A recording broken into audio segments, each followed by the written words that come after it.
First of all, I want to thank everybody for coming to our session. I will tell you, I look forward to this every year. This year, I'm really excited. I've had a chance to not just meet some of the speakers and visit their companies. I actually read one of the books, which was fantastic. You can tell how much I liked it because I got all these little markers on every page, okay?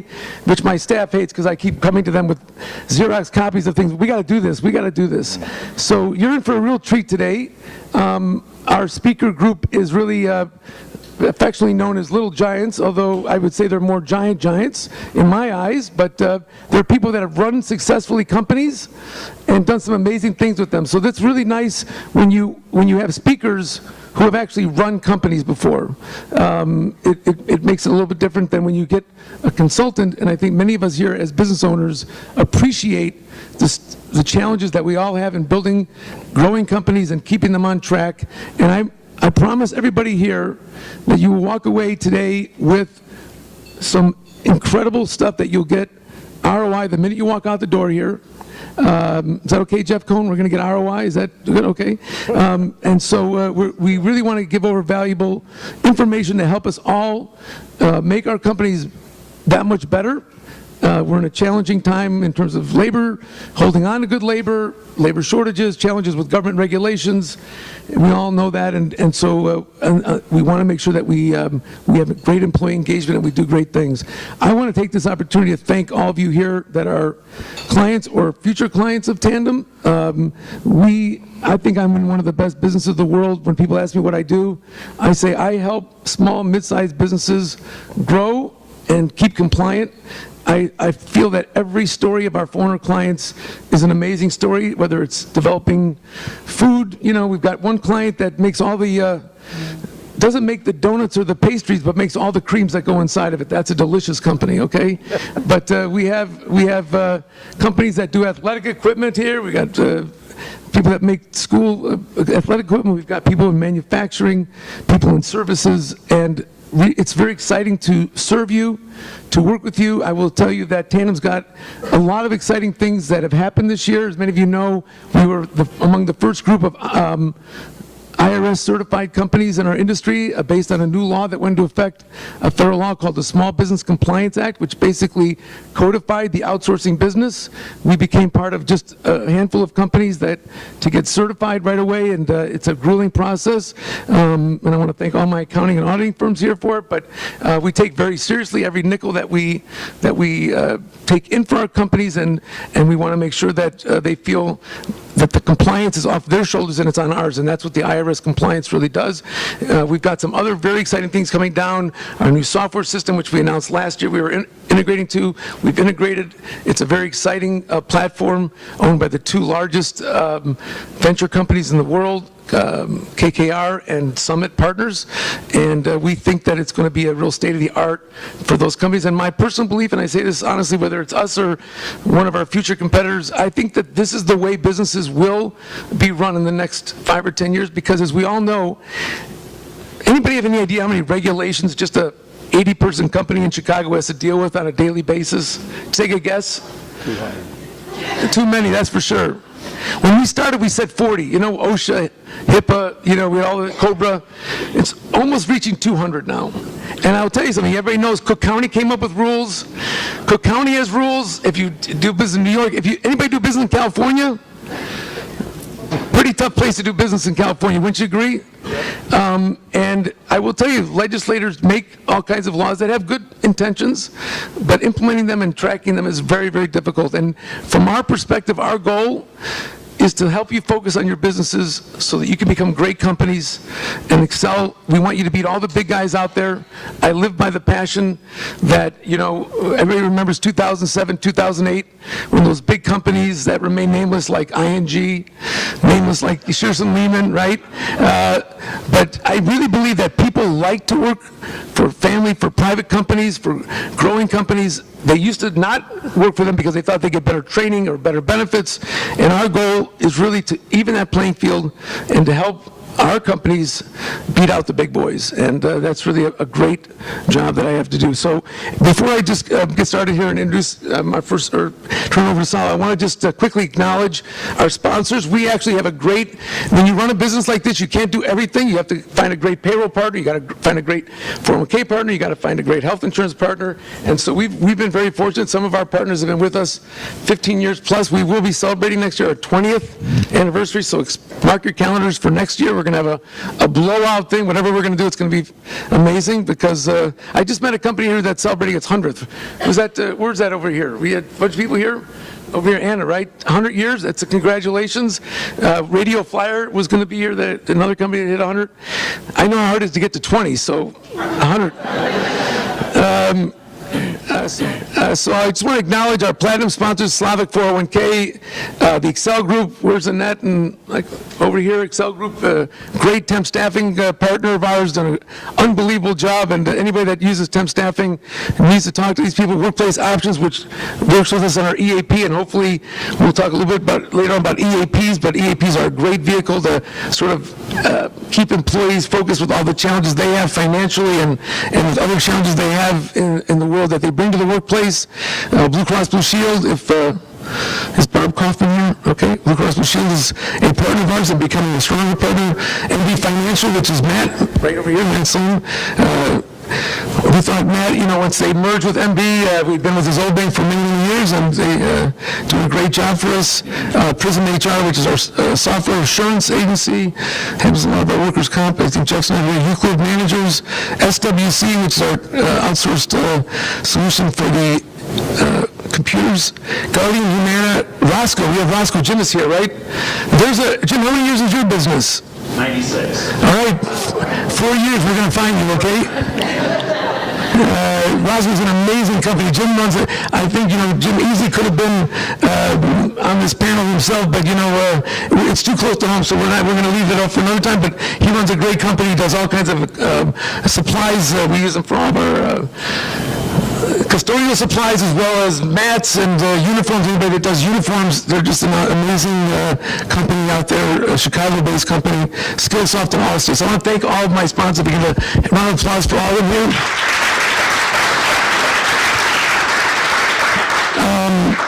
I just want to tell you that my wife is here, so she can attest to this. This last year has been, for me, just a great year. The only good thing about reading Tom's book was that I realized that many other people go through growth phases. When you go from having a company that's like an infant to goes into teen years, which everybody knows those can be the terrible teen years, and then all of a sudden, it gets into the young adult, and sometimes you hit these points at which there's inflection, and we went through that at Tandem, and for those of you that have been with us have known it involved a lot of change when we got up to having from literally 5 employees up to 120 employees, and it took a while for me to figure out how to put the executive team together. And what was amazing was, after trying outsiders for a while, I found out that I had just gold nuggets that have been working for the company.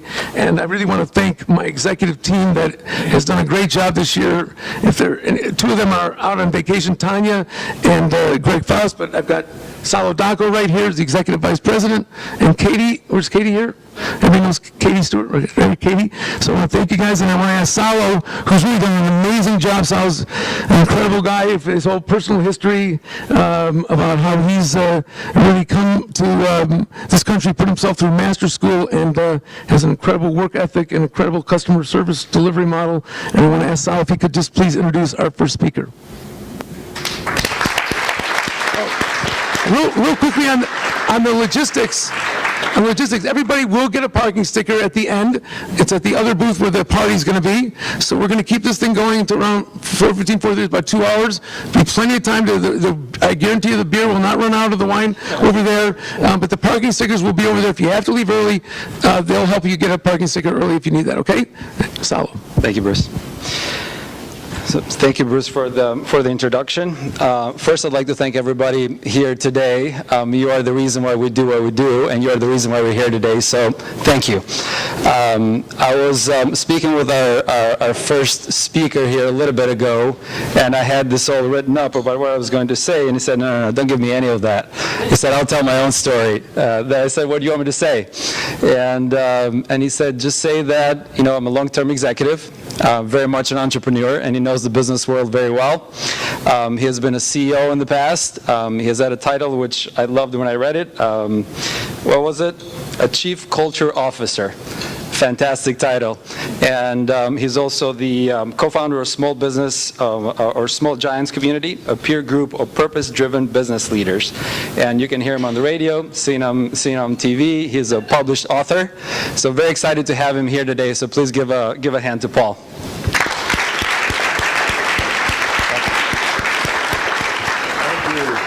Thank you, Salo, and can everybody hear me okay? Great to be here with Tandem HR. Thank you, Bruce and Joe, and everybody that's helped set this up.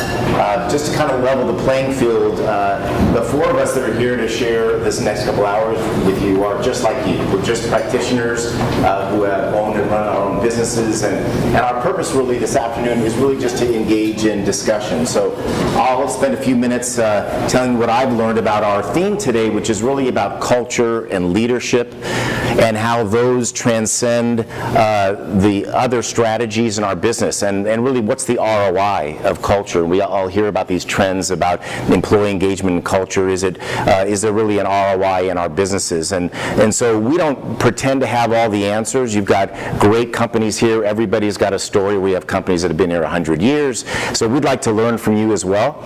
And so I'll be kind of your host for the afternoon, and after me, Tom is going to come up, and then Rich and Jean, and we'll kind of tell you our quick stories, but then we want to engage in discussion and questions and challenges about anything, and I do guarantee that you guys will walk away with a couple things today that you can take back to your companies and hopefully implement, because one thing I've determined in the 30 plus years in business was that culture is not just one thing. It's the culmination of many, many little things, many things that don't cost a lot of money, many things that allow us to just implement programs in our company and institutionalize these things. So just by quick background, and yeah, Chris, I'm getting a little bit of feedback here, I think.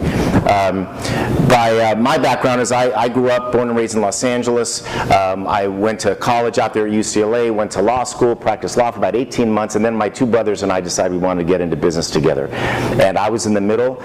We actually got involved in the medical alert business because my older brother had his own alarm company, so we decided to get involved in the medical alert business. You remember the commercials, I fall and I can't get up? Yeah, that wasn't us. And it wasn't us because we couldn't afford to sell to the public, but we had the same idea. Our grandfather had congestive heart failure, was in and out of the hospital. My brother said, hey, what if we can get something for our grandfather that can help us? So what we decided is we were going to go to hospitals and offer the service to patients that left the hospital. And so we literally made this unit that would go in people's homes, that we could go and hook it up, and it would dial into our monitoring center, which was an 8x10 room in a conference room above the law office where I practiced with my dad. And one of us from the day one in April of '85 had to sleep overnight on a cot waiting for calls to come in. And that's how we started our business. And we'd go to these hospitals. I became the sales guy, and we'd get them to charge the person. We charged $25 a month. And so we got to the point we had maybe 100 of these units in people's homes, so our revenue is $2,500 a month for three guys to get along. Well, not a lot of money, but luckily nobody was married, nobody had any property. We got paid based on height. I was in the middle. So then we decided, all right, we're going to try to raise some money. So we put a business plan together, and I'm sure you guys have been through that, some of you. Tried to raise $1.2 million in $15,000 increments. How much do you think we raised? $15,000. One friend of our dad's thought we were nice kids, gave us a check. Everybody else said you have no experience or no potential really, so couldn't raise any more money. So we gave that check back to our dad's friend and said, you know what, we're going to just put our heads down, we're going to work hard, hopefully things are going to work out in our business. And then comes that first event that all of you have experienced that really changes the course of your business or sometimes your life. And I'm working on a Saturday night, and the call comes in and the screen comes up, and it tells me this 93-year-old woman had pressed her button, and I send help out. Turns out her name was Mrs. Newsom. Mrs. Newsom had been beaten and stabbed and locked in a closet. A woman had come in to rob her for drug money. We saved her life, and I learned early on the power of PR. I said, wow, nobody's heard of these kind of stories before. I get on the phone, I start calling the local radio and TV stations. We get a front page story in the LA Times, right? Didn't make us rich, but kept the doors open, and you realize that the power of PR in the business.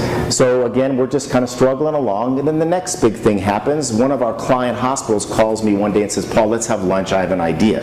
She says, you and your brothers are there 24/7, isn't that right? I said, that's true. She said, you're not too busy, are you? And I said, that's true. She said, I've got an idea. We have a service we offer to our community. It's called a physician referral service. People are new to the area, they call our hospital, they're looking for a doctor. We give them the first 3 names off the list. We don't have a phone line to do it, the software. You guys are there 24/7. What if you put in a phone line, answer it in the name of the hospital, we'll give you our list of doctors, and when someone calls in, give them those doctors' names. I said, Barbara, it sounds like a great idea. I don't even know how much I'd charge you. She said, how about $3,000 a month? I said, deal. 2 weeks later, I answered the phone, thank you for calling Granada Hills Hospital, how can we help you? And he said, wow, we like this business better. All we got to do is pick up the phone. We don't have to make something in the garage and go out to people's homes. And wow, we said, we're going to grow this business. And that became the business that we really expanded. We sold our emergency response business in 1994. We realized every hospital in the country had the capability for you to call in and get a doctor, and we could provide this service on an outsourced basis. So we were a call center business. And when you think of call centers, what do you think of? You know, you think of the low morale, the boiler room operation, telemarketing, all those kinds of things. And my brothers and I decided if there was one thing we were going to do is we didn't want to have a business that competed based on price. We didn't want to be a commodity business. We wanted to be a business that competed based on value. And so we grew the business there in Los Angeles, started doing other services for hospitals, registering moms for community education programs and responding to hospital advertising campaigns. Our big break came in 1995. We were hired by the largest hospital company to build a national call center for them. And so we built it in Dallas, built a 400-seat center, and commuted back and forth from Los Angeles doing the work for this hospital system. Ended up buying the operation from them in 1998 and moved our California location there. So, you know, I talked about how we slept overnight, you know, on a cot to start the business, and then I commuted from LA to Dallas for 7 years every week. So we do what we have to do, right, to grow our businesses. So we grew to the point where we had about 400 employees. We had about $40 million in revenue. All without outside capital, because in the early days when we wanted money, nobody would give it to us. And then, as you guys may experience, when you get a little bit of success, they're throwing the money at you, and at that point we didn't want it, we didn't know what we were going to do with it. But I did realize something early on in our business, and I think ultimately we took advantage of it. We realized that there was something special about the culture we had built. And a lot of people ask, well, why did you build a business this way? And to be honest, we didn't know any different. My brothers and I grew up, I think, with just good core values by our folks. My dad said always treat people with respect, never burn a bridge, be nice, and that's what we did. And our first 10 employees would say to us, you know, this is a really fun place to work. And we said, well, what makes it fun? And they said, well, you seem to genuinely care about us. We do things together as a business. And so we said, well, where did you used to work? And they go, oh man, how much time do you have? And we started to learn about what it was like working at all these other places. And we had really started our careers early, so we didn't have that experience ourselves. And yet we were smart enough to realize there might be something here, that we might be able to use this idea that creating an environment in which people thrived, where they got up every morning and loved to come to work. Could you imagine doing that in a call center, where you're taking calls from moms who have sick kids? You're doing that 80 to 90 times a day. How do we create an environment in which they feel valued every day? And maybe that's going to allow us to charge a premium price. Maybe that's going to allow us to build this valuable business to make the world a better place. And that's what we did. And we did it with a combination of many different things, and I'll talk about a few of those things. Ultimately, back in about 2009, I decided that we had so much growth opportunity to bring in outside capital. So I went out and I hired an investment banker, and I put the book together, and we got 20 bids on the company to invest in the company or essentially buy the company. And before I continue, any private equity guys here? No, I'm just kidding. So we signed a letter of intent in early 2010 to sell our company to a Chicago-based private equity firm, as it turns out. And then due diligence started. And during that due diligence, I started to get a little nervous because the questions that they were asking were questions that I felt were unusual, and maybe not for them, but they were for me. They were asking, well, how does March look? How's it look? You know, we're in the middle of March. I said, I don't know. I don't look at the financials in the middle of the month to see how we're doing. They took a very short-term view, and remember, I never had any outside capital, and I started to feel like maybe the business model of private equity, which, as you know, generally is to invest and then turn around and kind of flip the business 4 or 6 years down the road, maybe that wasn't quite compatible with the business that we had built. And the offer that I had been given was more money than I could ever spend, and 2 weeks to go before signing, I walked away from that deal. And why did I walk away? It's because I knew that the only thing I had, the only legacy that I had, was the families that we had supported all those years. And that if anything, I wanted to build a business in which the culture was sustained. And I just didn't feel that our business model was compatible. And so I went back to work, and we got involved in just continuing to grow the business. And our management team said, okay, Paul, now what? You know, now how are we going to grow? And so I put money back into the business for the first time ever. We racked up a $5 million line of credit. We brought our profitability down by 50% because now we were on the road to grow again.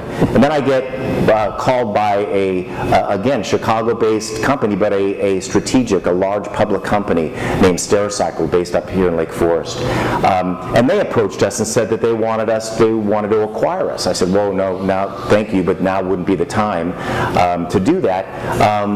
But after continuing to talk with them and meeting their CEO, I thought, you know what, this might work. Maybe not only could our culture remain in this big company, but maybe what we've done could rub off on this large company.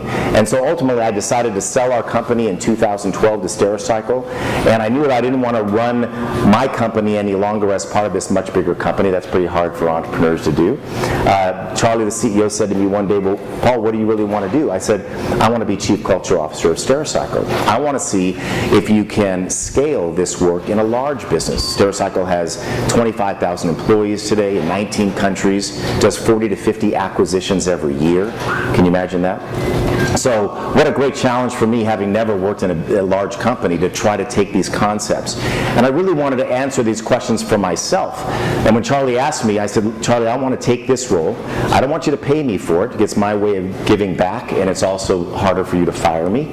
And he gave me tremendous resources to do this work. And what I realized was that it really is all the same. These concepts of what is important in business to our people, whether it's the frontline employee to the CEO, I think we all want three things. We want to feel that there's a purpose, that we're here beyond the job. We want to feel valued for the work that we do, and we want to have an opportunity to learn and grow. That's no different in a big business. The challenge is, if you're publicly traded, that there's a big gap between what's said at the top and what you feel at the bottom, and then we have lots of middle managers that we have to train to do this work. So it's very challenging in that environment, but everybody really wants the same thing. And the most interesting thing I found was determining whether leaders could change the way they lead. You know, 20, 30 years ago, the vast majority of our leaders were command and control style leaders, originally came out of the military. Very directive, I tell you what to do, you do it. And over the last years, it's really changing in a way that we're leading in a different way. We're leading to be more collaborative, more team-focused. And yet you have those leaders that have been around in a while, and some might say, well, I get that new way, but don't know quite how to do it. And so I had the opportunity to work with these corporate executives to really get them to understand that by changing the way they lead was not something big. It was really small in the style of the way that they were leading their teams. And if they could make these small changes, they could not only feel this incredible impact of hitting the target, the goal, the financials that they want, but this warm and fuzzy feeling that we get as leaders, which to me is the ultimate, that we've impacted someone's life, that we've helped someone grow, that we've helped someone in their careers, that we've supported their family. And to me, that's ultimately what leadership is about. So a number of years ago, I started another organization called the Small Giants Community, based on a book that was written 10 years ago by Bo Burlingham, Companies That Choose to Be Great Instead of Big. We all want to grow, but small giant companies want to grow with purpose and core values, where they have great internal cultures and intimate relationships with customers, communities, suppliers. They're transparent with their financials. So this community is basically a peer group of leaders who feel this way and want to learn and grow from each other. And the three folks that are here today to talk with me are all really small giants. As a matter of fact, two of them, Tom and Rich, lead companies that were voted in the last couple years, one of Forbes' top 25 small giants, small companies across the U.S. So we have a partnership with Forbes to recognize those companies every year. So incredible honor to have them here with us today. And what I think you'll hear that's common amongst all of our stories is that it is a series of very small things that lead to being a great company, that lead to being a great culture. But what I said is culture is a process, just like any other process in the company. And you have to give it that same respect and put systems in place to allow you to see that culture sustain over time. So let me share some of the examples of the things that we did in my small company as we grew. And again, this is all stuff that we just figured out over time. The first, and I think foundational, is values, right? We all talk about mission, vision, values, but we talk about them being a plaque on the wall in many cases. Or maybe they're on our website. We were talking at lunch about someone who looked it up on a website to get more information on the company, and yeah, the values were right there, but were not at all being practiced within the company. So I remember when one of my mentors said to me, you guys really have to define those behaviors that no matter what else in your business changes, will never change. And it wasn't something that came from me as the CEO, as the owner. I brought together a large group of people, and we sat and did this as a team, and we collaborated around that. And then we took those values, and we didn't just announce them or make a poster about them. We talked about them every day. We started every meeting talking about our values. Our reward and recognition programs were tied to our values. We did daily decision making based on those core values. So I would be in a meeting, and maybe a client would ask us to do something that was a little bit unusual, and someone would raise their hand and saying, but wait a minute, one of our core values is never sacrifice quality. I don't think we should take this customer. And I thought, aha, they're using one of the core values. Or maybe we had an employee situation, and the manual in section 3.2 says this is how we're supposed to handle it. Someone raised their hand and said, but wait a minute, what's the right thing to do here? And one of our core values is always do the right thing. And it's not necessarily what happens in that manual. So that's what I mean about living the values. Another one is having fun, right? You got to have fun in the workplace. I don't care what kind of workplace you have. We served 500 hospitals all over the U.S., and I used to talk to them about how you can have fun working in a hospital, right? So what are those small things that you can do to have fun?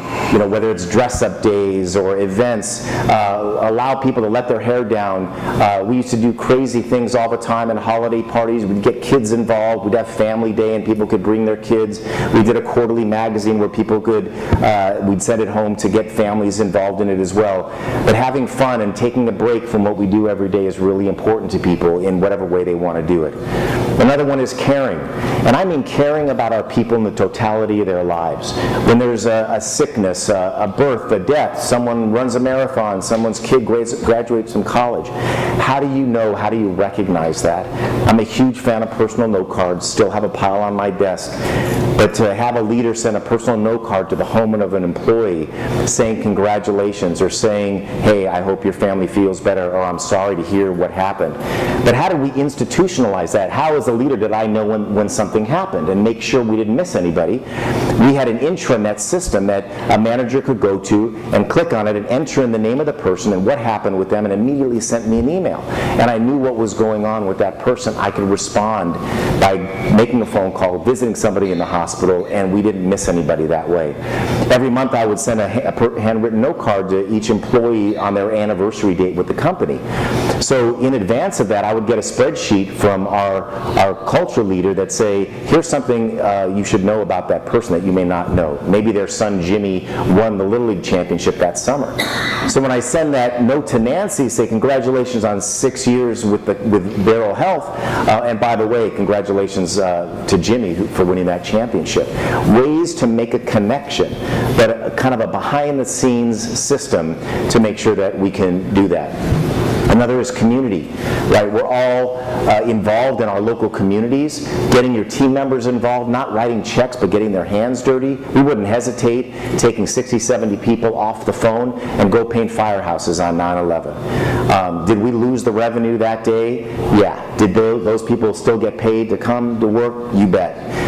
And yet, what did it do to show them what's really important to us as a business? Making sure that we measure the engagement of our team members. And a lot of you might do employee satisfaction surveys, things like that, but I'm talking about formal and informal ways to do that. I had something every month that I called a chat and chew, where I bring 10 or 12 people into the conference room from different parts of the company, buy them lunch, ask one question: how's it going? And just listen and take notes, and then go implement the ideas that they told me, right? We had an intranet system. People could go and they could type in, it's called Ask Paul. They could ask me anything, and they know within 24 hours I would respond and answer that question.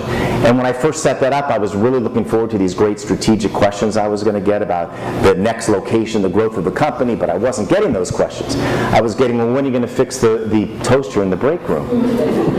Or, you know, outside in the parking lot, there's these telephone wires and the birds are pooping on our cars. What are you going to do about that? I said, wait a minute, I'm the CEO. Why are you asking me that? And what I realized is what's important to them is important to them. And what's important to them is important to me, and that's why I'm here, right? That's what leadership is about, is knowing about our people, listening to them, caring about them, doing it in formal and informal ways. And yeah, we did our annual employee engagement survey, and we won 9 awards as the best place to work. We were voted #2 best place to work in America a number of years ago.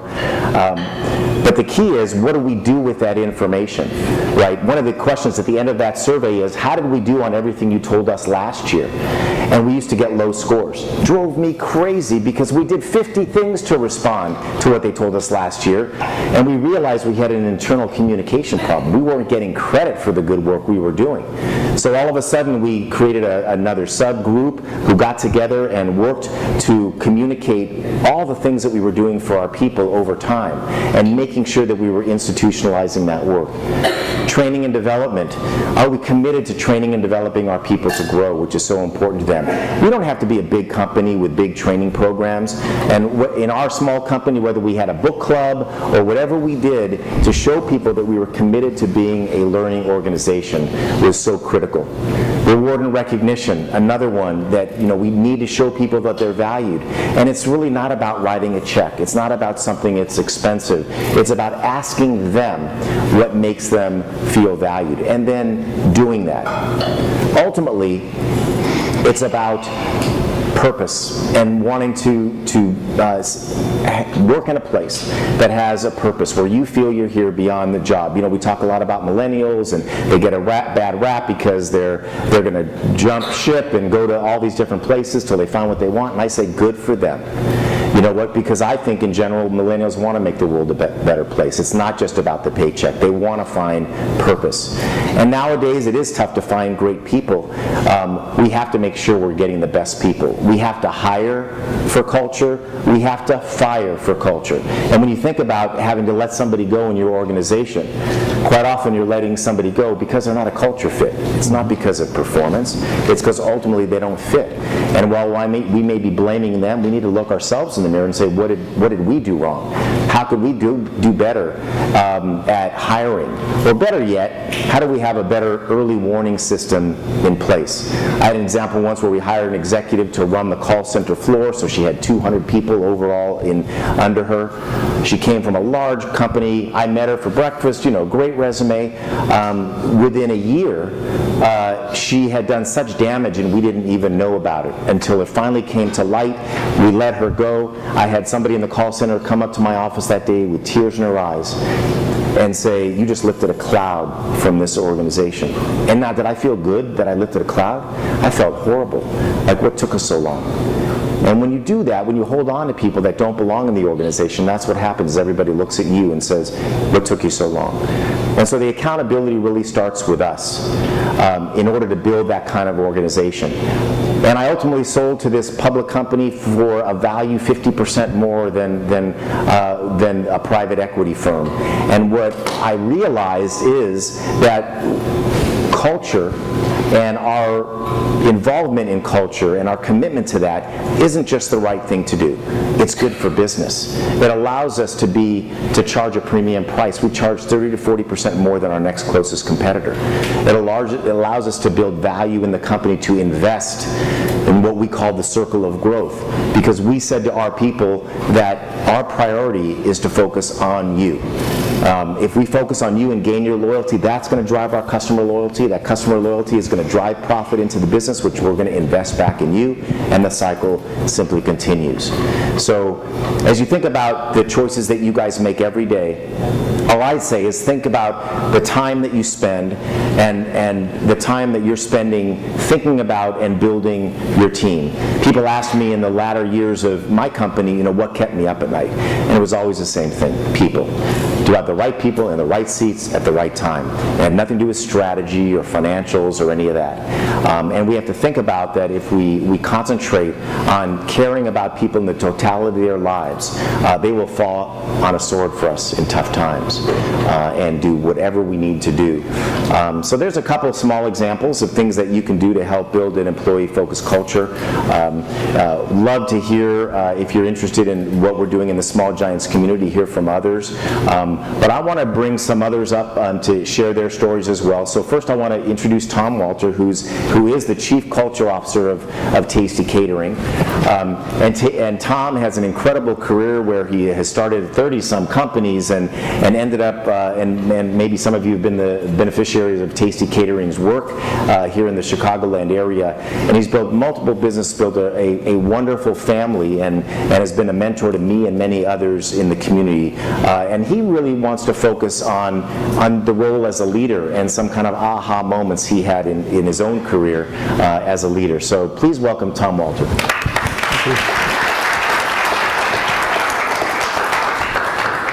Let's give it up for Paul Spiegelman. Isn't he awesome? I want to tell you a story about this man that I love so much. I went on a trip with Inc. magazine in Las Vegas to see Zappos Culture, and it was the funniest thing I've ever seen in my life. And I was on a tour bus, one of those Sprint 16-passenger things. I got back in the bus and it was filled with other business leaders, and I said, does anybody here believe that's really true? People singing songs and dancing, and it was just ridiculous. And that's how you run a business? So 3 months later, I'm down in Texas, and we went to Paul Spiegelman's business, Barrel Health, and we're on a coach bus, 40-plus people. We walked into that facility, and about 5 steps in, I knew this is the real deal. This is how things work. And when I met the Queen of Fun, he has a Queen of Fun, this woman who was in charge of being in charge of fun, with a very prestigious position within the company. And I saw the things on the walls, the artifacts that supported that culture. And I watched the nonverbals of the people that were working, how they were engaged. Got back in the bus and I said, does anybody believe that this culture is positive in this company? Everybody raised their hand. He is the real deal, and he's written some great books about culture in the workplace. And thank God that he started the Small Giants organization, because I'm able to find other people that share these values. I'm going to touch on the leadership. Paul and I both believe, and so does Rich and Gene, believe that it takes culture and leadership to drive a company, to reach organizational success. I haven't built a company that has reached organizational success, because it's a journey that never ends. You have to continue doing it. Today I'm going to focus more on the leadership part. I guess I have to turn the machine on here. There we go. Let's do this. This is the issue that we face in our workplace. And 11 years ago, we were approached by a 23-year-old young man and a 24-year-old young man and a 23-year-old young lady who stood at my desk and they said, either you change or we're leaving. I didn't laugh. But today, I'm very grateful. Because I said to them, change what? And they said, we don't want command and control, just what Paul mentioned. We don't want command and control anymore. And I said, what do you want? And they said, we want an employee-generated culture to drive this business. And they could have been speaking Portuguese for all I knew. And eventually I said, I don't know what you're talking about, but I'll support you, because I couldn't lose those people. The girl's name was Jamie. We had dinner with Paul last night, Jamie and I, and some other folks, and Tim. Those people started a lot of businesses. They're now 35 and 34 years old and very successful. But this journey, the journey that changed who I was because I listened to a millennial who told me something. 2 millennials. In our workforce today, we have the boomers. We lost our 84-year-old employee a year ago. He was the oldest. Now I'm the oldest. It's not anything to be proud of, I don't think. But these are the generations we have working for us, from 70 years old to 15 years old, in the workplace, working together. Different ethnicities, different religions, different backgrounds. And how do you bring this group together to make things happen? Every organization has a culture. Everybody. You know, in your family, does the toilet paper go over the top or under the bottom? What is it? Over the top? Top, bottom, okay. As an experiment about 3 weeks ago, I was cleaning up the restroom in our office, and I was sanitizing it on a Saturday, and I decided to put the paper over and see how long it lasted. The next day I used the restroom and the paper was under. Someone was so obsessive compulsive about the way the toilet paper acted that they had to change it. This goes on every day in your organization. We have in that facility, that building, we have about 120 full-time employees, plus probably 70 more that come in for different events. And how do you take your culture, the way your mother taught you, and the way your grandmother taught you, versus mine? Well, that's the psychological battle that creates problems. And it just creates disruptors in your life. So we have to change that. So how do we bring them all together? We established a culture, and we hire to that culture, and we terminate to that culture. It's the only reason you're hired and brought on. And ask Rich Panico about his hiring process. This guy's a killer. But once you get into his company, you're in. It's very clear how he hires the people. It's very clear how you start. And by the way, these are my mentors, my peer mentors. Jean Pizzo, who has a female-owned manufacturing business that does extremely well, and I watched the transition of her company from command and control to an employee-focused company. This man's chapter 2 in our book, Rich Panico, who owns a consulting firm, even though Bruce was mentioned a few words about consulting, I heard Rich shiver. He's got a very ethical and very proper consulting company with offices all over the country. He's got 7 offices, and this man has more integrity and ethics than any human being I've ever met, and I've learned from him. So these are some of my peer mentors that help me on a daily basis about how to run a business. But we're all focused on culture. How did you bring that into the generation integration? We ask our employees, our youngest employees, what did they think of the company? Youngest meaning in short term. Within 2 weeks, we want them to give me personally, as Chief Culture Officer, what's wrong with our company, to tell us. We give them Gallup's 12 questions. You can find it online, Gallup Q12. And the 12 questions say, are we giving the right tools? Does someone care about me? And if those questions come back to me, and there's anything that's marked no, I'm in their supervisor's face having a conversation with them. How come you aren't doing this? Why aren't you making this person feel welcome? But all of these generations, there's one thing that drives them, a unified approach to life. And it's my job as Chief Culture Officer to enforce that, to make sure we do the things the right way. Organizational behavior. Antecedents lead to behaviors which lead to consequences. When I started in business, I was more concerned, it was 1971 I opened my first business, I was more concerned about how did we make money. It was all about paying the bills, paying the revenue, making payroll. Little did I realize 46 years ago, that that's just an outcome. It's a consequence. And as a leader, I was focusing on the wrong thing. I should have been focusing on the antecedents, what comes first. Independently, even though Paul and Rich are mentors of my daughter and my son in their businesses, independently, even though Aaron knew he was Chief Culture Officer, Aaron, my daughter, came to me and said, you should be Chief Culture Officer. And I said, what does that title mean? She said, you focus on our behaviors. You make sure we follow our core values, which are antecedents. And if you make everybody in this organization follow our agreed upon behaviors, we don't need a president and we don't need a CEO, because everybody knows what they're going to do and how to do it, and the outcome will be spectacular. She was 23 years old at that time when she told me that.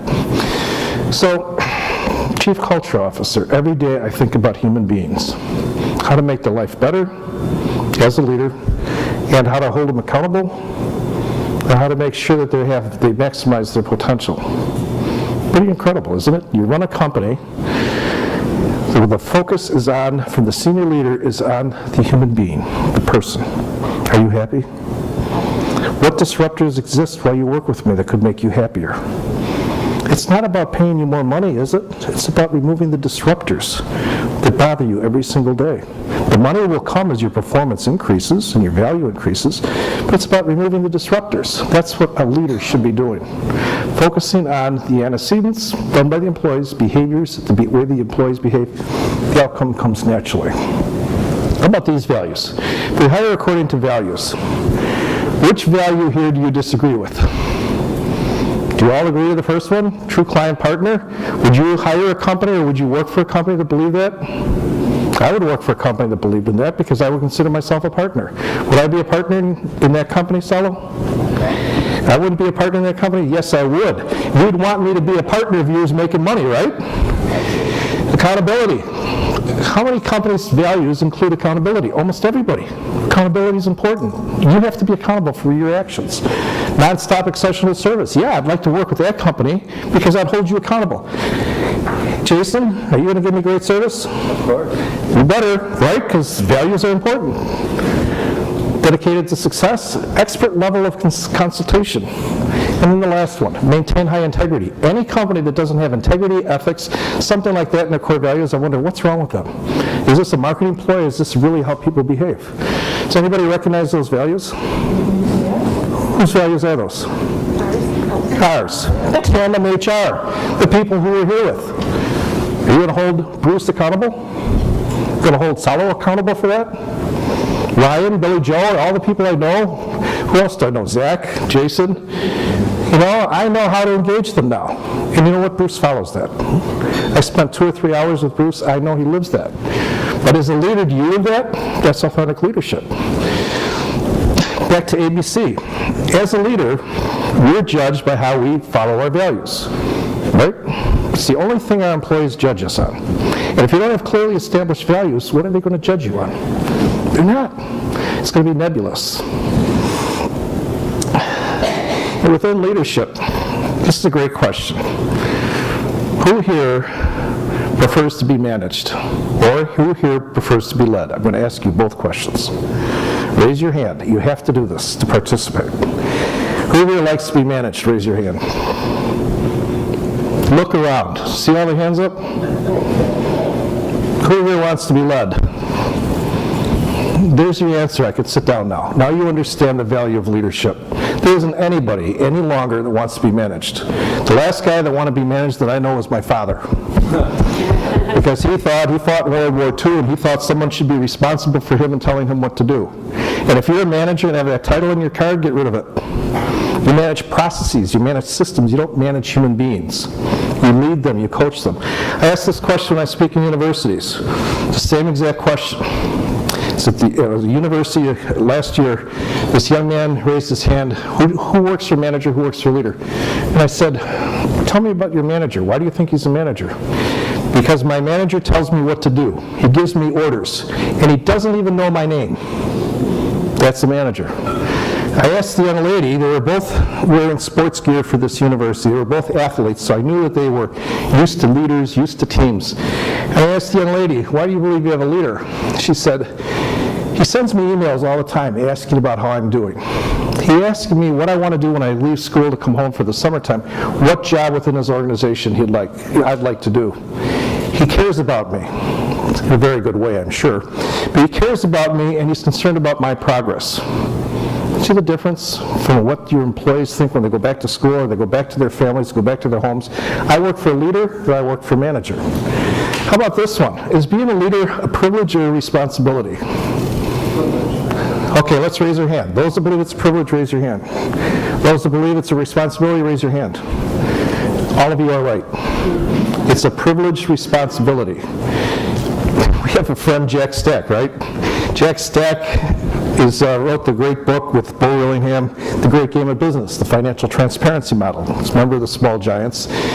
And Jack said he had this holiday, or this party for his family. First time he did it 25 years ago or something. And he said it was the most shocking thing in the world because he looked out and he saw all these little kids playing all the games at the company picnic, the company family picnic. And he said, that's the last picnic I ever had, because I couldn't think of my responsibility for all those little kids. So looking at an adult, like you're looking at you, is one thing. You can go get a job. But when I look at you and realize you have children and responsibility, it changes the ballgame. So it's a privileged responsibility. Machiavelli said in The Prince that the great leaders, the great princes within Italy at the time, were those that were concerned about their serfs. And those that thought it was a privilege to be a leader, and they could kill their serfs if they poached with their game, should be executed. Machiavelli spent probably 5 years in prison for voicing that opinion. Today's employees want someone that's going to be responsible for them. But it's a privilege to be responsible for human beings. Everyone is someone.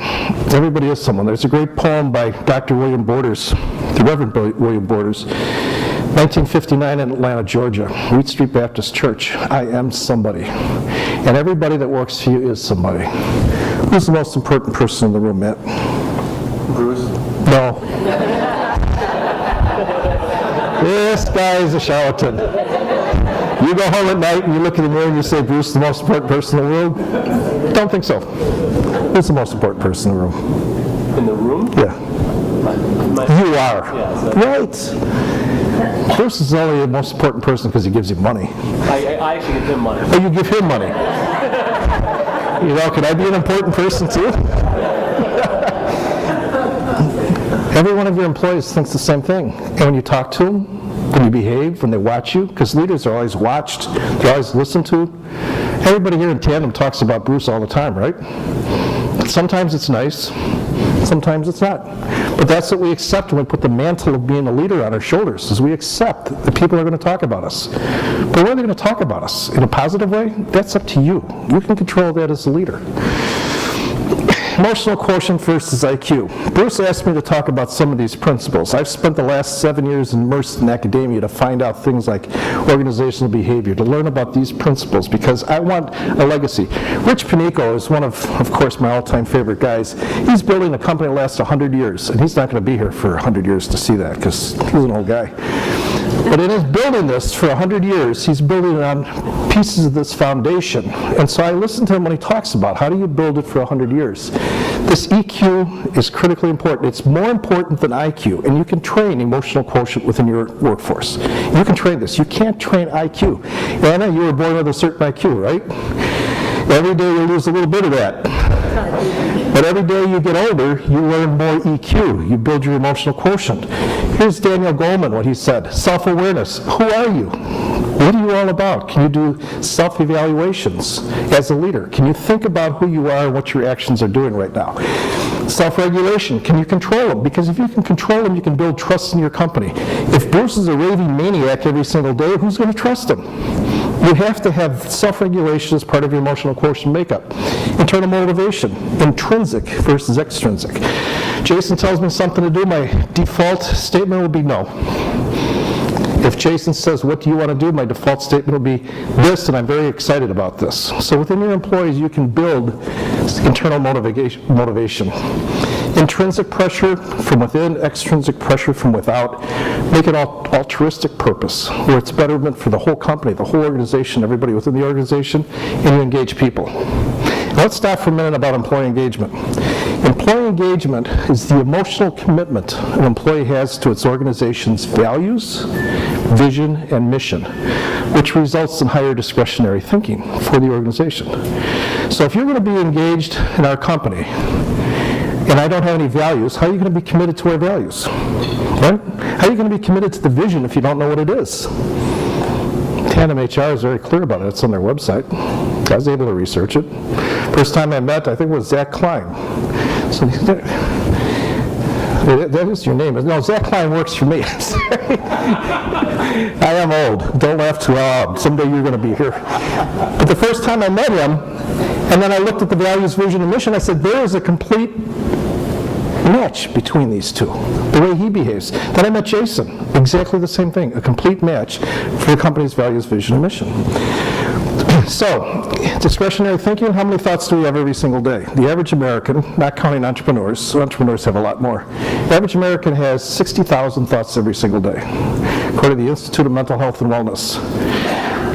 The average company gets 68% of their thoughts, those thoughts. But if you were to create a company that has strong values, vision, and mission, and if you're a leader that enforces those values, vision, and mission, the thoughts then, the disruptors are removed, which is what we're talking about, removing the disruptors, and you're able to give more thoughts on how to make this organization grow. In our company, we have a monthly meeting, Good to Great Council, because we follow Jim Collins' book, Good to Great, to change the company. We have a monthly meeting, and one of them every year is about disruptors, major disruptors. If it's a minor one, come and see me immediately. We had this one salesperson, Jody, who said, my biggest disruptor is that damn door that leads to the operations office. Yesterday I opened and shut 104 times. 104 times it banged. Can you imagine what her sales performance was like? So that night my brother put tape on the latch and he put a new closer in. And within 2 weeks we changed the cubes, so she had a high cube that she looked into so the door wouldn't disturb her. Here's her sales performance. This is after the cubes. Her sales performance, because we love metrics, I learned that from my engineering buddy. Metrics are critically important. Her metrics jumped because we removed the disruptors from her. Not because we paid her more money, not because we were nice to her, but we removed the pain from her soul. Internal motivation, yes, we turned Jody's motivation internally to do something better because we removed the disruptors. Empathy. How can I ever stand other people unless I have empathy? I can't understand what Anna's all about. Come from the Ukraine, right? Learned that today. I can only imagine what you think about what's going on in your country right now, your homeland. It's tragic, right? And if I was with Anna, I would like her to dump it on me and tell me what pain do you have about that, especially if you work for me, because then I could be emphatic. Can't say it properly. I would have empathy towards you, right?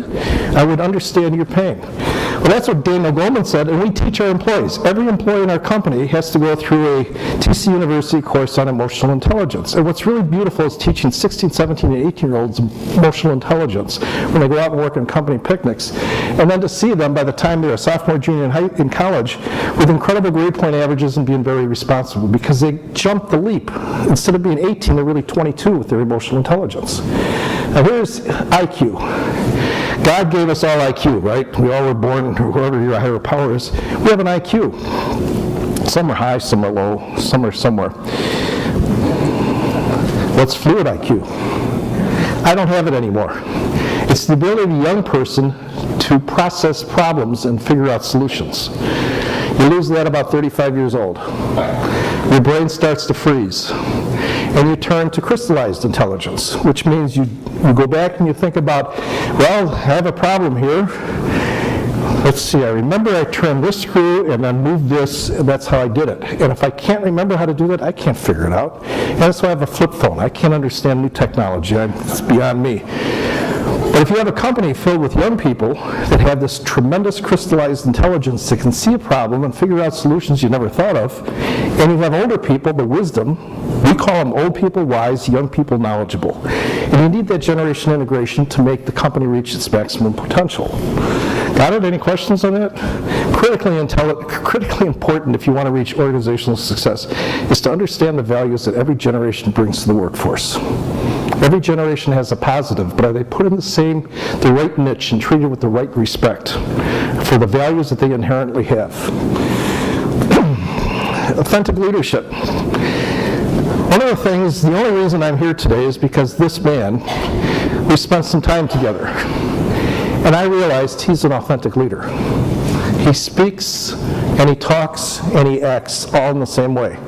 Authentic leaders is what millennials like. Dr. Bruce Lavolio of the University of Washington is recognized by academics as the thought leader for today's leadership. But we all went through command and control, Kurt Lewin, we went through all of these phases over the last 50 or 60 years about what type of leadership. Transparent, transformational, servant leadership, all of that. The one that resonates across all generations, especially millennials, is authentic leadership. That means you follow your values impeccably. Once again, I'm going to go back to this man. I've never known this man to do anything unethical. So when he's in his company, and I know Gene a little bit less, it's the same thing, and Paul the same way. They are authentic leaders. They live their values, their organization values, and they preach them and they live them. It's built on ethics. And what are ethics? Ethics is a nebulous term to most people. Our first core value, defined by our employees, is we'll always be moral, ethical, and legal. Well, in reality, my switch with generation gap, or different ethnic background gap, and I say that because we've had leaders from Germany, Japan, and China in Tasty Catering. We've had disagreements about morals, moral behavior, what's acceptable and what isn't. But what we've all agreed upon is this, ethics. So as a leader, if I violate not only our core values, but our first core value is always moral, ethical leader. If I violate ethics, I've lost respect and trust forever. No one's going to believe me. So we use Kant's. The first one is the right to be told the truth. Anybody disagree with that? You all have the right to be told the truth, right? Did you raise your hand, Zach? You disagree with it? Okay. You're just scratching your beard. The right to be told the truth. The second one is the right to privacy. Agree to that? This is Immanuel Kant, 1860. Why doesn't our government believe in this? They don't do this. How about this one? The right not to be injured, and that's psychologically, emotionally, physically, or financially. You have a contract with your employees. You don't have the right to abuse them psychologically. You yell at an employee and you create an amygdala hijack, and that employee goes home and does opiates, does alcohol, or does drugs, destroys their family. Whose fault is that? Yours. Mine.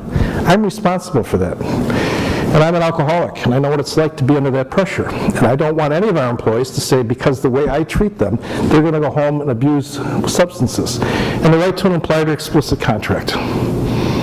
You follow those four things as a leader and just start to build respect and trust. You'll be recognized as an authentic leader. I'm not lecturing to you, I should change this all about to me, because this is the way that I had to do it to change. Nobody respected me to the level they did 15 years ago because I was a jerk. I screamed, I shouted, I yelled at people because I had control of the dollars. You do what I like or get the hell out of here. It's changed. Building leadership. 3 stepping stones to build authentic leadership. First, I have to earn respect. Hopefully, I've earned respect with you. It's very hard to do, but you gain it one step at a time. Part of it's by being authentic. You could be lost in a heartbeat, right? I could touch you. I could say something inappropriate. I could be overheard talking about you. What happens to my respect? Gone. Does it come back? No. And if it does, it takes an awful long time and an awful lot of me being on my knees begging for forgiveness, right? And then where's the power of control go? It goes to you. Because everybody here owns my respect. I don't own it. You own it. And as a leader, I'm always judged every day at work on how I behave. I could lose the respect. Next one is even deeper. Trust. You build trust in your organization 2 ways, basically. By being intimate and by being vulnerable. Vulnerable, I just mentioned I'm an alcoholic. I have terrible substance abuse problems. I've been clean and sober for a while. But our employees know that I have faults like that. And they know some other faults that I have. And I apologize when I violate those faults because of my human nature. By the way, entrepreneurs, let's realize this. Everybody here that's an entrepreneur, 49% of us statistically have a mental illness. 1 of 5. Okay, ready for these? You don't have to raise your hand when I hit it, but 49% of entrepreneurs have this. We have obsessive compulsive behavior. We have attention deficit disorder. You could have anxiety. What are you grinning so much about? Are you 3 for 3 so far, Salo? Salo's 3 for 3, I think. Number 4 is depression. And number 5 is substance abuse. This was revealed last year at the Academy of Management by 2 professors, one from Syracuse and one from George Mason. Evidence-based research proves that 49%, I have all 5, so I'm cool. I guess I'm a pretty good entrepreneur. But if you're going to raise people in your organization, you've got to realize that they're going to suffer these, especially the entrepreneurial ones. They're going to go through these. And it's my job as Chief Culture Officer to limit the problems that those create. Okay, but back to trust. Dr. Brene Brown has a great video, a great TED Talk on vulnerability, and I suggest you watch Dr. Brene Brown for 18 minutes. You'll never be the same. It'll change you forever. Nodding, you've watched it? What's your feeling about Dr. Brene Brown? It's Jim, right? Is it Jim? Bernie, I'm sorry. It's very genuine, it's very real, and it's very empathic. Yes. She talks about vulnerability, about we're not vulnerable enough. We put on our famous suits or our clothes when we walk into work and we become somebody we aren't. And why not just be vulnerable, be who you are? Because then people can judge you every single day for being the same way. Intimate? I'm in a college class, I couldn't ask this question because it's not true. But you would never trust anybody you can't be intimate with, and you're never intimate with anybody you can't trust. Right? So how do you become intimate?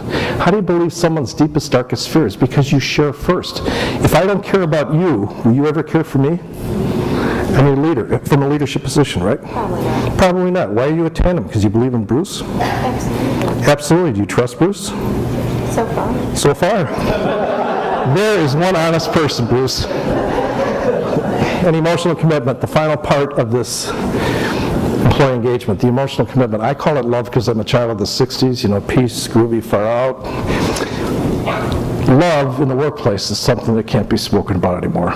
But I love every employee that works for me. And if I didn't love them, they wouldn't be there. Hopefully they love me.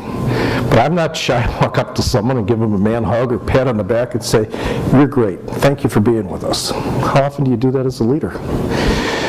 Okay, we're going to close this up now. Here's two factors that were said in 1925 by the mother of modern leadership, Mary Parker Follett, that are so true today. It's not about the power I have as a leader, it's about the power I transfer to everybody else. By giving them power, I become more powerful automatically, but by developing other leaders, you create a stronger organization. And if this is built on culture, where you're developing great leaders, you don't care about their behaviors because it's going to be good. You just care about the development. The most essential work of a leader is to create more leaders. Talk to any one of the four of us, and you're going to see tremendous leadership being developed within the ranks. I walked through Gene's plant the first time I met Gene, and I watched for nonverbals. Did people, make faces at her when she walked by? Because a woman out in the workplace with 6 different ethnic backgrounds or voices speaking, I thought this is going to be challenging. Let's watch what they think about. The nonverbals told me how much they respected her and they liked her. And then every one of them that we stopped to talk to was the leader of something. She had empowered them to become a leader. Awesome work. This is what happened when we empowered our leaders.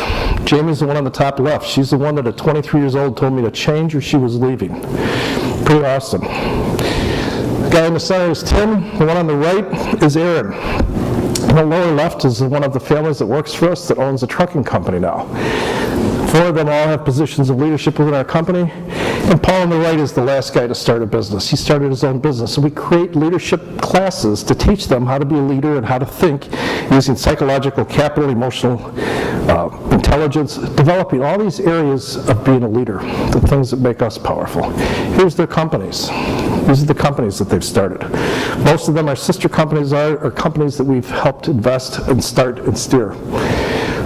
We'll never lose great employees because if they have a great idea, they start their own company. If they're a great employee and another owner of one of the other companies, the sister company says, "I like Matt. Can I have Matt in my company?" We talk to Matt, say, "Would you like to switch to this company where you can grow faster?" But by creating leaders, we created revenue streams that were beyond what I could have created. So in closing, I'd like to tell the story of our book. Our book, we wanted to write a book on small businesses that had won recognition, gotten a lot of recognition for being great companies, achieved things. Malcolm Baldrige Award, there's 2 of them in the book. Rich's story is in chapter 2. I wanted to do it with professors, academics, PhDs, because most of the books that we read about successful businesses are in Harvard Business Review or Wall Street Journal, something of that ilk.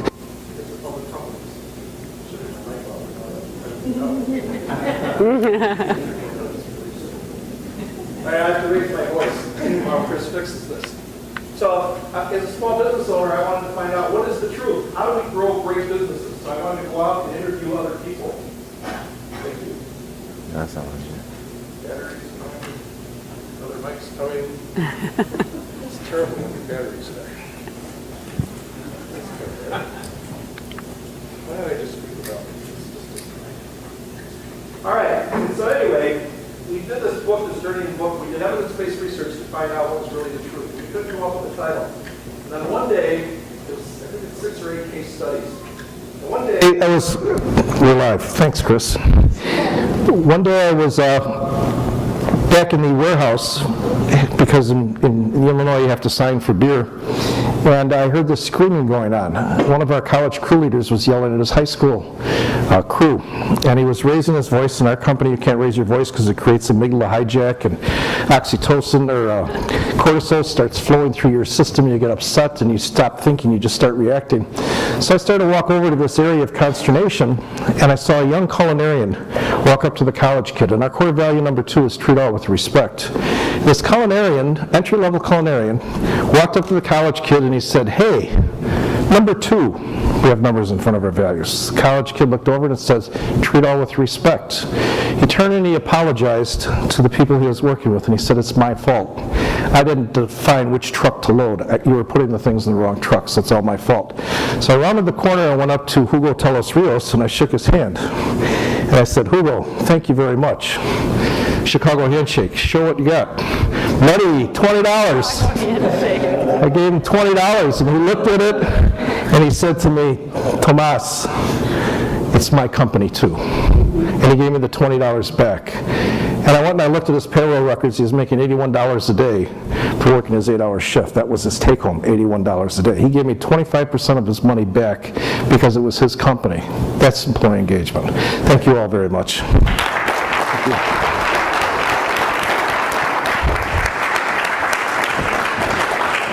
Thank you, Tom. God, he's so smart. Wonderful job. All right, we're going to put you guys to work a little bit. If you notice in the middle of your table are instructions, and you may have seen this outside, for Poll Everywhere, which is this app that you can quickly load up on your phone. And then we have a question that we want all of you to answer. And then I'm going to comment on it, and I'll share the results in a few minutes after we introduce our other panelists. The question is, our core values are deeply ingrained into our daily decision-making process.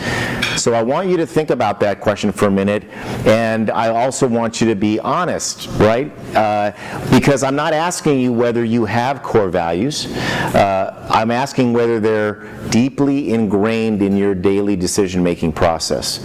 And so rate that 1 to 5, 5 being absolutely, we've got this down every day, 1 being, we got a long ways to go, or anywhere in between. Just be interesting to share those results as a group. If you're interested in these kinds of questions or rating your culture overall, on my website, paulspiegelman.com, is what we call a culture IQ. There's 10 questions like this. Take 2 minutes to do. It's free and all that. You can get a sense, or your employees can, of how your culture rates in your own organization. But we chose this one. It's the first question, and because we think this is foundational for everything that we do. I was also told that if you are having trouble loading it for some reason, if you get off of the Wi-Fi, like turn off Wi-Fi, turn it back on in this room, so you make sure you're getting the Wi-Fi in this room, you'll be able to load that. Oh, looks like we're getting some real-time results up there. So you guys can continue to do that over the next few minutes. But I want to bring up Gene. Gene Pizzo is the CEO of Ace Metalcraft, and this is a manufacturing company. So we have all types here, right? Yeah. So Gene has been leading this company for over 30 years, and they are a manufacturing company based here in the Chicagoland area. She's a wonderful leader who's embraced this concept of conscious capitalism. She's going to join our panel, and so we want to introduce Jean to introduce herself to you. Well, hi everybody. I'm so excited to be here, and thank you, Tom, for all the compliments. I am in great company up here, and I think Ace Metalcrafts is rocking this deal. I feel like we're doing every single thing that these two gentlemen have talked about. And first of all, Ace Metalcrafts company, we are a we make stainless steel fabricated components that go into food processing equipment or pharmaceutical processing equipment. So basically we're cutting and bending and welding and grinding metal all day long. But our real purpose at our company is to connect with people to unleash potential. So back to leadership. Our leaders, we call them conscious leaders, they are, even in their performance reviews and everything, they are judged by how much they unleash potential in others. So to be a leader, you gotta be on it. You gotta be caring about your people. But one thing I wanted to say, I get people coming to my company, actually quite a bit, because they want to tour and see this culture, and they're always saying to me, "You are so lucky. God, you're so lucky, Jean. You have the best people." And I'm like, "You're right, I am so lucky." Out of 330 million people in the United States, I got to pick the happiest, nicest ones. It's like, how did that happen? Well, in other words, you really do create happiness and create great people with your culture and the values that you live by. So I'm happy to be here. Thank you. Jean. All right. Last but not least, we're joined by Rich Panico, Integrated Project Management, and also Rich's, the company's been around about 30 years, on their way to 100. That's very important to Rich, to build an organization that lasts, and I think that's something we could all learn from. His company is a consulting project management company, mostly works with large organizations, but has really built an incredible reputation, has 7 offices, 165 team members, so a lot of experience managing remote team members as well, and still manages to bring the whole company together on a quarterly basis. So let's get to know Rich.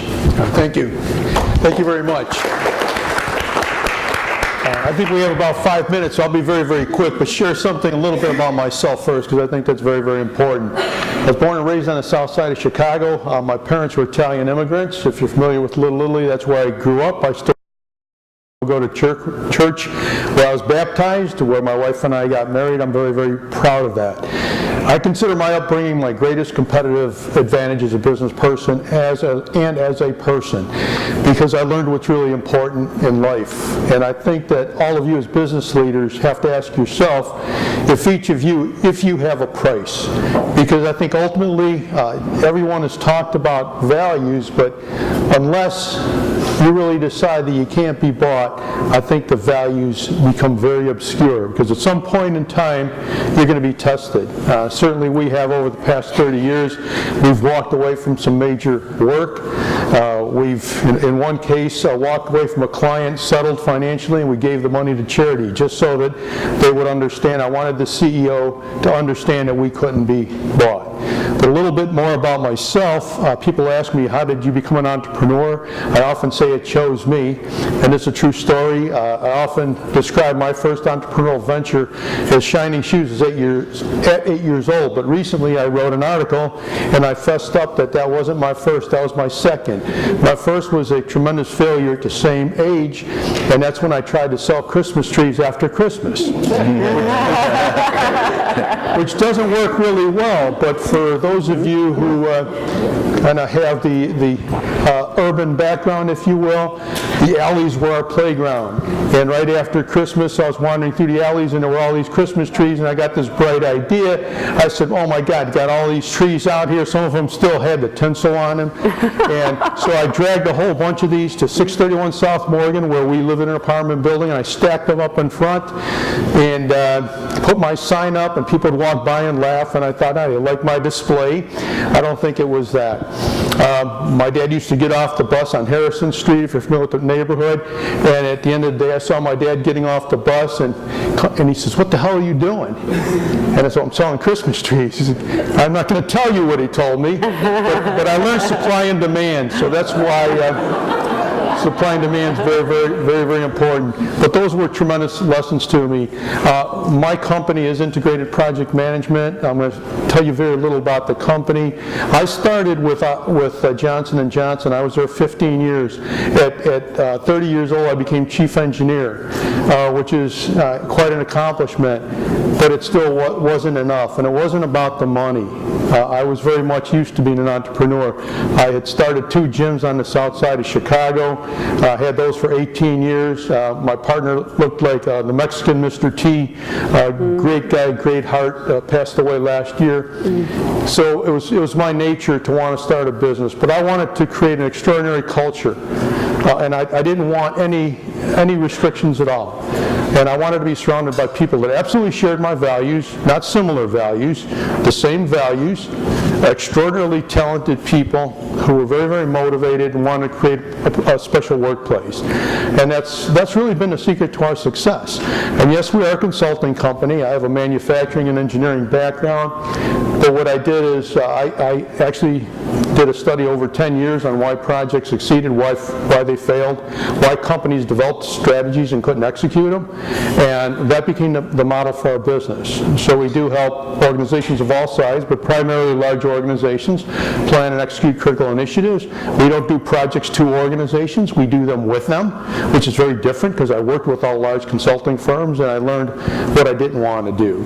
And the last thing I will say, and it's a question that you had asked me, Paul, and that is, do we have an opportunity to change cultures? And we really do, because often we work in some cultures that are pretty caustic. And we still have to be successful. We still have to be able to get to that finish line and beyond that by being able to assure sustainability of results. So we create a microculture within these cultures. And we bring our values to those cultures. At the beginning of the project, we talk about how we're going to interface with each other. I'll share one other thing, and then I'll probably have exhausted my 5 minutes already, but you'll find this intriguing. When we enter into major engagements with major corporations, we have a particular requirement in our contracts that talk about how we're going to treat each other. With honesty and integrity, we talk about how we're going to have empathy, we're going to be understanding. That has never been accepted by a major publicly traded company, ever, in 30 years. 30 years. And a friend of mine actually is corporate counsel for one of those companies, and I asked him, I said, Charlie, in fact, he was on my board at DePaul University. I chaired the Institute for Business and Professional Ethics there for 6 years. I said, I know who you are. I know what's in your heart. So why is it even your corporation crossed this out? And he said, Rich, I'm sorry to say we can't guarantee that this is how our people are going to behave. So every time that happens, we rewrite it, and instead of it being bilateral, we just make that commitment to our clients, and hopefully that'll have an impact on them. So that's probably beyond my 5 minutes. Thank you. Wonderful. Thank you, Rich. All right, why don't we bring you guys up? Gene, Rich, Tom, make yourselves comfortable up here. Thank you guys for participating in our survey. How does this make you feel? Meh? Meh? One of the things that I have found is that as leaders, we tend to think things are better than they really are. Right? We're a little bit overconfident. Oh yeah, we do that stuff. Sure, we have all that. And when we're really honest with ourselves, and we are good leaders, we're humble and vulnerable enough to say we're not there yet. And I think what this tells me is that there's an opportunity in the room for most of us to get better. And that's always the case in business. But this is so foundational to what we do, that we create a set of behaviors in our organization, that those are published in the sense that people understand their connection to them and how their work and the way they behave every day. We hire and fire by using those values. We reward and recognize by using those values. We tell stories using those values. And you'll be surprised, because I was that original cynic who felt that they were a plaque on the wall until I realized the impact it could have on my business. And it became almost spiritual to people, how they aligned with that and they liked that set of guidance and whatever you call them. them. And if you haven't been through that exercise, I encourage you to do it with your organization, not by yourself, or you could bring in a facilitator to help you. And if you have done it, and you haven't done it to the level where you are a 5, then first thing you should do is be honest about that with your team and say, you know what, we got to get better. Let's do this together and make this a group exercise, and then implement those processes over time. So thank you guys for participating in that. Now, as I understand, we're going to turn it over to you to ask questions. You can use that same app. I can't see it, but I guess you can use the app to ask a question. Billy Joe has been nice enough to write them down, and I will ask them. And so, but you also have the opportunity to just raise your hand and ask a question, and I'll call on you, and I think we might have somebody that'll run a mic around so that everybody can hear. But we also have that, so if you want to ask, I think we're safe to say we're all open to answering anything that you might ask or a challenge. Who'd like to start? All right, I see a hand there in the middle. Go ahead. Why don't you stand up and just shout it out? So my question is, I have, some of the same values of my employees are very important to me, and they're very valuable. I mean, without your employees, you don't have a company. My problem is when legal issues come into it, like when you care about your employee, but you can't sometimes. He needs that. Yeah, there you go. When you care about your employee, but for legal reasons, you're not able to maybe say things or ask things. Do you know what I'm asking? I guess not. Yes. Who wants to take it? Yeah, Rick? I'll start there. I think we're at a point in our society where we have to decide as leaders that if it's right, if it's truly right and good, to just do it.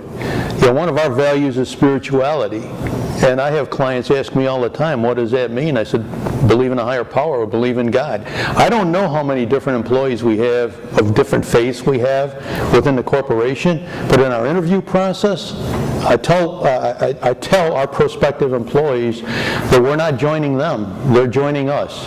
And if they don't align with this, that's fine, we could be friends, you just can't play on this team. And I think we need to be more overt in that regard. I hug everybody. I mean, it's an Italian thing. And I'll tell you what, when guys start working with us, sometimes it freaks them out. Everybody knows this. I hug everybody. I used to hug clients the first time I'd meet them, and I had to learn to back off of that because some of their own policies don't allow it. But, if... like what I'm saying. You have to decide. We've talked about authenticity. If you're a caring person, that's what you have in your heart. We know when we're crossing over the line. I think most of us do. Be respectful. And just do it. I mean, we are losing, our sense of humanity, by some of what we'll call legislation that's out there, and these rules that have crept into our lives that make us less human. But we'll always be human beings. And we talk about culture and family. I refer to our people as family members. Period. I hugged a welder this morning and told him I love him, just this morning.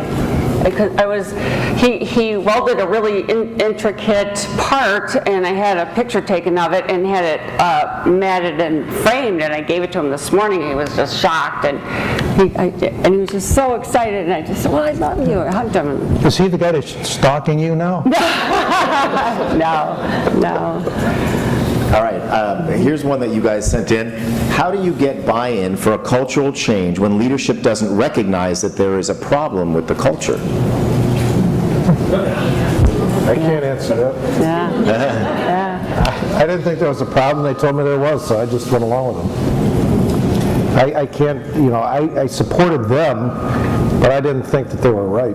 I think you can work in your own sphere of influence at least and get something started. Like we were talking about, you go into organizations that have toxic cultures, but you'll work in the area you're in, right? I think the other thing you can do is, which I think most CEOs should be at least receptive to, and that is, doing a survey. So I think we can improve our output, but in order to do that, we need to understand, how people feel. And if you do that, you need to know how to approach the personality you're dealing with. But that may be a way to at least connect kind of the philosophy with the dollars. because typically those type of leaders, they're really very focused on dollars. So maybe it's an approach to show them how to follow the dollar. You know, I want to add to that too, and not say I disagree with what Gene said about how you could do it in your own sphere of influence, but having then gone from my company to a big company and worked there, and I get this question a lot about the fact that, you know, I believe in the culture and I want to do something about it, but our CEO doesn't get it, or the leader of my team doesn't get it. And I've, over time, come to the conclusion that we are all a reflection of the leader of our company. We are all a reflection of the leader of our team. And if the leader doesn't get it and walk the walk, it's simply not going to work. It's not going to work long term. And while I do think you can do your best from at the at the level of working on a team to try to do the best there, at some point it's going to lead to frustration because you don't get that further. And I just feel like it starts at the top. And if you don't have that leader, hopefully somebody has the courage to have that tough conversation with that leader. But at some point, I think it's incumbent upon those of us who are working in those companies to make a decision and understand, do we want to stay in that company? Because I talk to a lot of young people who are working in tough environments and maybe don't know any different, and I said, you know what, there's another world out there. There's a lot of wonderful companies that will treat you well, treat you with respect, help you grow. Maybe you haven't experienced that yet. And while nobody said it's easy to get a job in whatever kind of economy that we have, I mean, look how much time we spend at work. We deserve to be valued in the work that we do, and at some point you got to have the courage to leave. So do your best, but I still think we have to have leaders that buy in for this to sustain long term. Paul, if I could accent on that for a moment. I think we're taking for granted that leadership is from the top down. There are leaders out on the shop floor, there are leaders within your organization who are counter leaders until you can clean them all out. Those are the sociopaths, psychopaths, pathological liars that are the ones that are completely disengaged with your organization. And if you say today is Tuesday or today is Friday, today is Thursday, right? Yes, it's Thursday. Okay, there was no reaction, I thought we were asleep. But if you say today is Thursday, someone will say, no, it's Friday. And those are the people that are counter leaders. Those are the ones, as a senior leader, you have to attack those people. And you either have to change their behaviors, which is very unlikely, or get rid of them. Because there'll be resistance all the way down through the system. So leadership just doesn't apply from the top. It applies to those that are leading against you. That's right. Okay, here's one that says, you talk about culture and hiring people that support your values. Can you share ways to hire the right people? So very practical question. How do you hire great people? What's your process? Gene? I hate to go counter that, but they're not lining up outside our door. The people with all the great values. So we take a different approach because we need their skill sets. As you guys probably all have the same problem where you need the skill sets. They're not as available. So we share our values, the behaviors we chose that represent those values, and we indoctrinate them into the culture that they're coming into.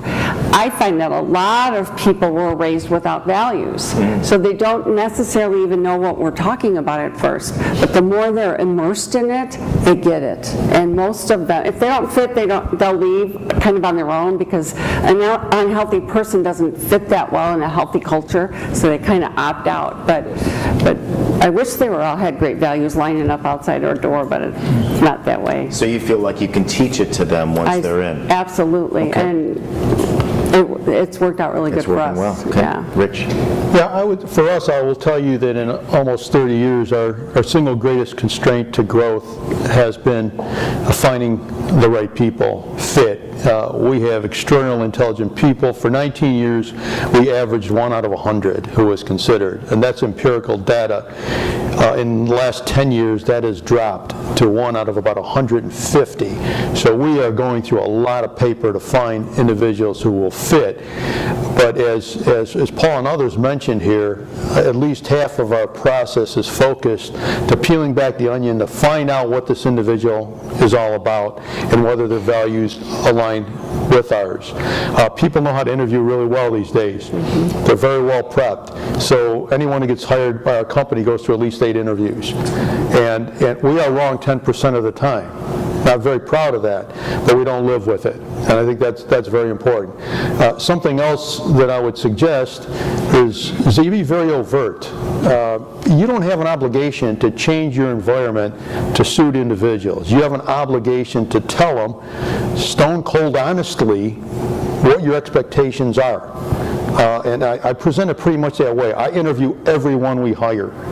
They fly to Chicago, we do last interviews there, and I ask them what they expect from me.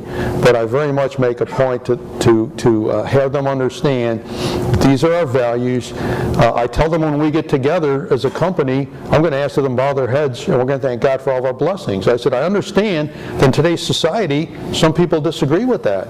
I said, and that's fine, we could be friends. You just need to opt out. You know, because I have no obligation to change our culture because you don't believe this. But this is where you just have to stand up for what you're right. And that's not illegal. You know, it's not illegal to be honest. Not yet. Okay? But it's wish the politicians would figure that out. Tom. We've taken a direction where we market our values, and it's featured prominently on our website and our companies. It's usually 1 or 2 clicks before you get to our values. Our values become a critical point of who Tasty Catering is. And we found out that values attract people that have the same values, shared values. During the interviewing process, in fact, this month, I just happened to notice this, something I got from Paul, is I send out birthday cards to every employee on their birthdays, and we send them to their home. I learned this all from Paul about 7 years ago. And I send them to the home so the families can read the inscription that I write about how valuable mom or dad is, or son or daughter working for us. But now we've done something more, and it's about recognition. 4 years ago in September, we had a young lady come to us that had just graduated from, she had been out from school for 2 years, working at a dead-end job, and she graduated from the University of Southern California.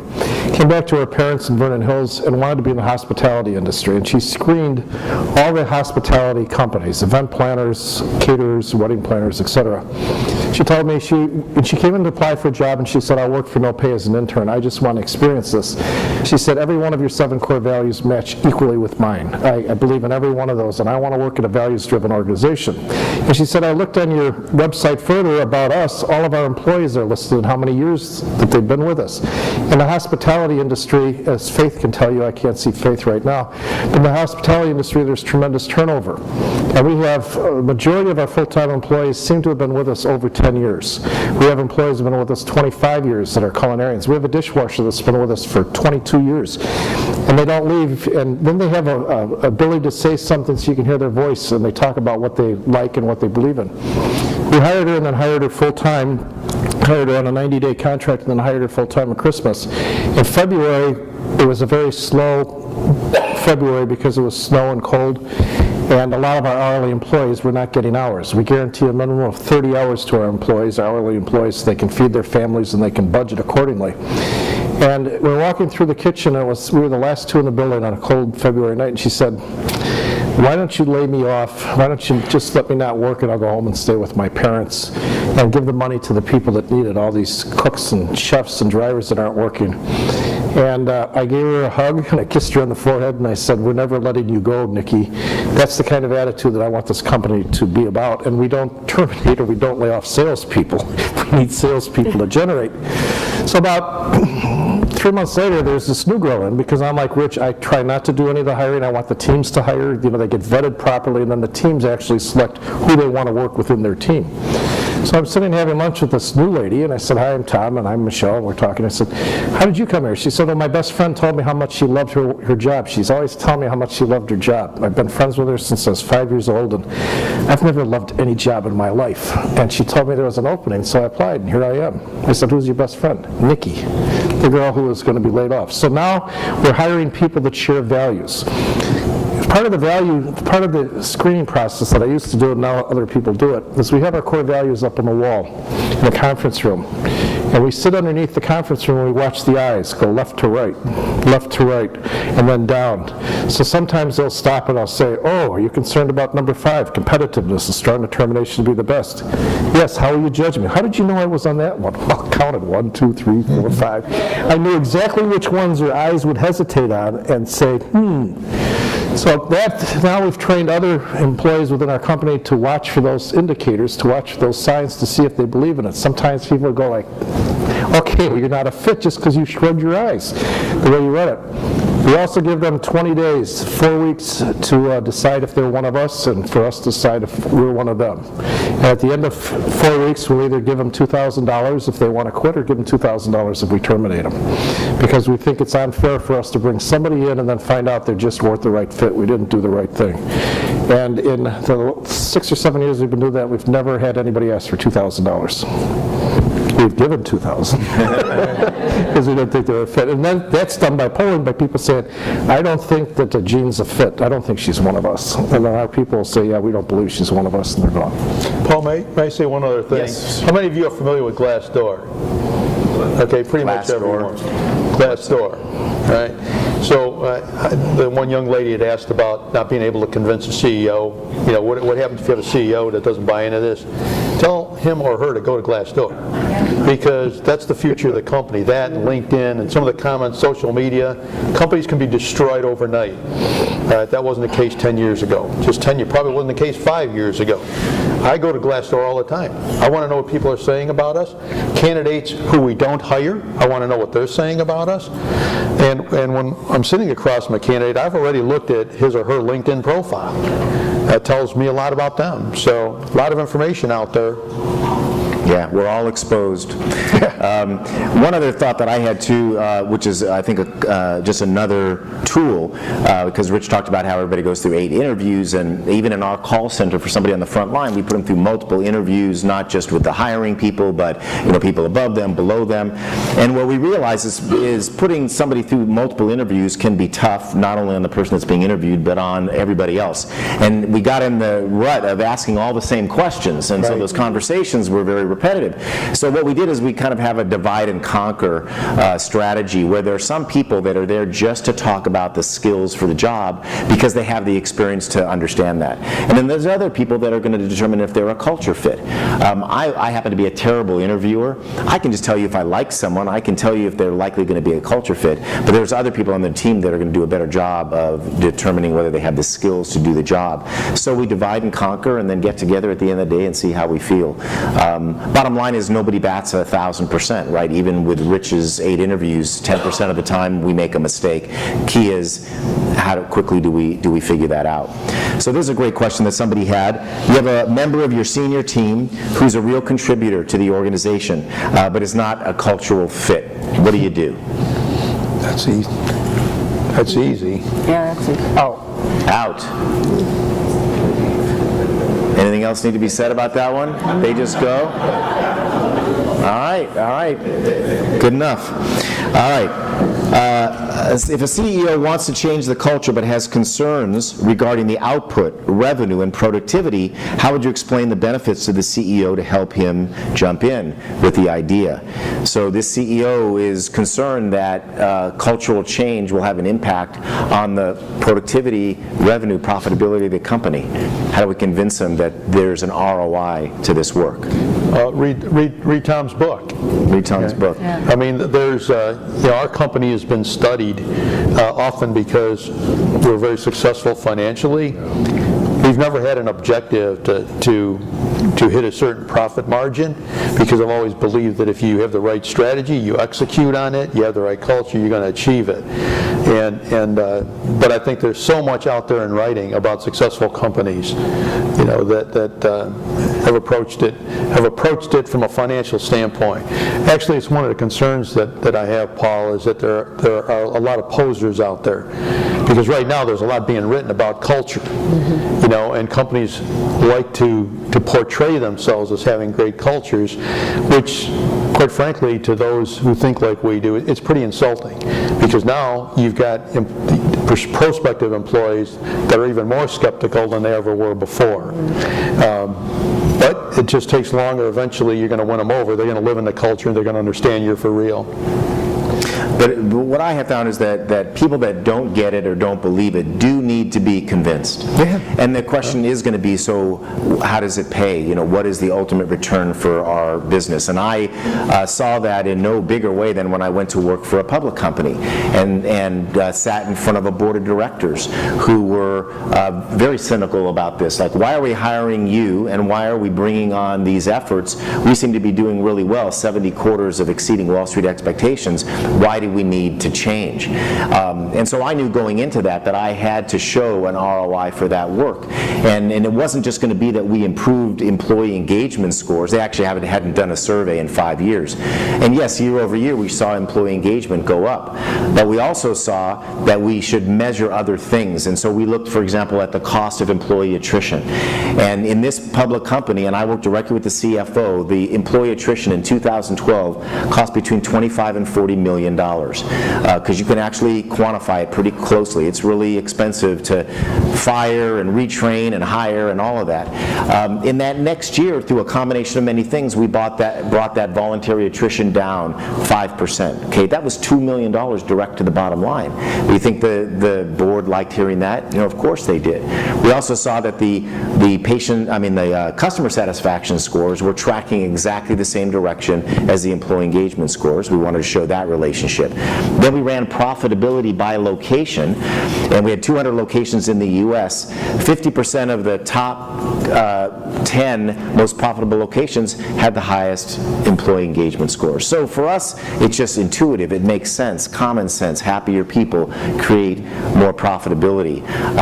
And so for that CEO who's worried that this is going to cause disruption or cause delay, I say it's going to be completely the opposite. Because if we're letting those financials be our driving indicator of success, then we've got it all backwards. And so that to me is just a question of courage, because it's not distracting, it's empowering. And it's empowering to the people that get to do that work, who have it in their hearts, the passion to make people feel good about the work every day. And that CEO is just going to see those numbers continue to grow. So that's to me what it's about, and that may take a little convincing. If I could just add on that. Yeah. The idea of the book came from this man because he said to me many years ago from the stage of a conference in Washington, D.C. at an Inc. conference, he was talking about financial indicators are a lagging indicator of a company's culture. And I sat there, I was stunned. It was the biggest takeaway was what Paul said on the stage about that. And Paul's invested a lot of money into research done by universities to prove this, the return on engagement, return on the investment of engagement. And return on values actually was the project that Paul funded. And he could go on for hours about this topic, and I would suggest that he only has a little time before he gets on a plane and goes back to Dallas, but he is the truth when he can prove this statistically and financially. And in 2015, I think it was, Merriam-Webster's #1 word that was researched in the United States was organizational culture. Culture. And that's how important it is to companies, because companies are starting to realize this. So the biggest problem for CEO is they extend and defend what they do well until they become meaningless. And they extend and defend the way they led until they become somebody, everybody leaves them and their product suffers. So we need to change our approach to, it was said before, someone in here, the most important product is people, the people that work for you. And a CEO has to have the courage to change. And it's very difficult when we have crystallized intelligence. We can't change what we do, and that's why we need teams. This man is the one that opened up my eyes to it, put me on the quest to go out and do research to say, is what Paul said the truth? And it is the truth, Paul.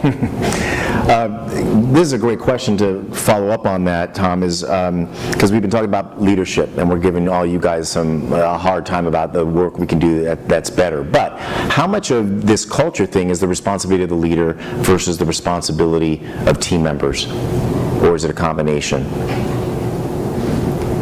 Gene? I think it's 100% the leaders. If you got one bad leader in that whole bunch, you're done. I think the leaders develop the people into the culture. I think the leaders, it's their responsibility. How about implementation, though? Let's say you've got the leader that buys in terms of ongoing implementation, support, sustainability. Is that still the leaders? And we drive that through everything. So, especially in the HR world, and the values I talked about before in every meeting. They're in the performance management system. They're in the recognition, the hero awards. I mean, the values and this culture is everywhere. So once it's established, yes, everybody's responsible. We had a new person start recently, and he was telling me, because I always check in about a month in, how do you like it? Oh, I really like it, I really like it. I'm like, well, what do you like? Get more specific, and they tell me all these different things.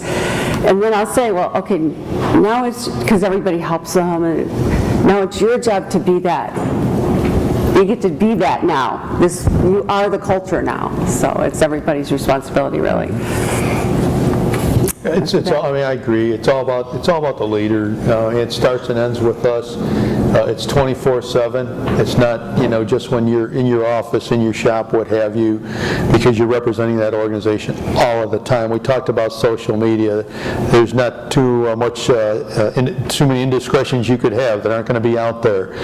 So it's truly 24/7. And then surrounding yourself with those who absolutely share those values and having zero tolerance. I tell candidates, you lie one year, you get fired. So I'm not a strong enough leader to be able to change your character, nor do I have time to do that. They all hear that. But it truly is a zero tolerance thing. You can't waver at all on what you're calling, what we call our fundamental values. Tom? What they said. If you want to watch a great YouTube video, research Rich Panico talking about trust. He's interviewing an employee, a potential employee, a candidate, and he said, "So tell me, are you honest?" And the guy says, and Rich said, he was pretty honest. And Rich says, "So how do I know when you're not honest?" It's something like that, but here's this Italian-looking guy, looks like the Godfather looking in the camera. "So tell me when you're not honest." You learn from other great leaders, and what he said is absolutely the case. I want to talk just briefly about the leaders changing.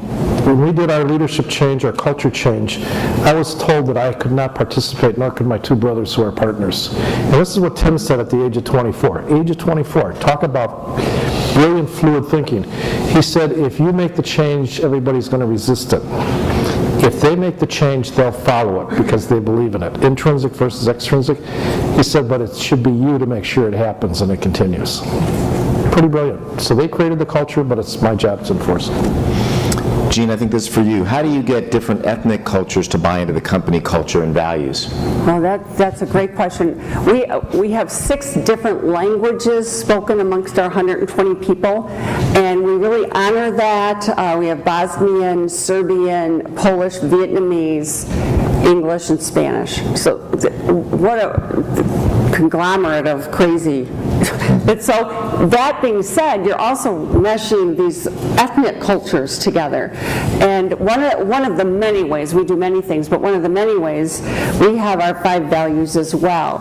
But one of them is respect.